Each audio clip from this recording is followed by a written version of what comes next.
तुमच्यासारखे लोक आहेत, माझं काम तुम्हाला आवडतंय म्हणून मला माझ्या कार्यामध्ये काम करायला बळ मिळत आहे. तर तुमचे मनापासून धन्यवाद. आणि दादाच्या दुकानावर पण व्हिजिट करा, त्यांचं दुकान पण खूप छान आहे, ते कटआउट वगैरे बनवत असतात. खूप खूप धन्यवाद दादा. तर नाटक बघायला आवर्जून या.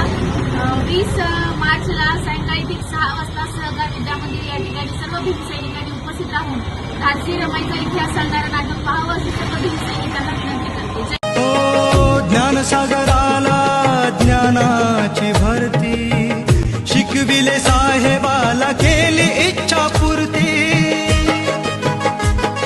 कधी न मुखावर तिच्या हाय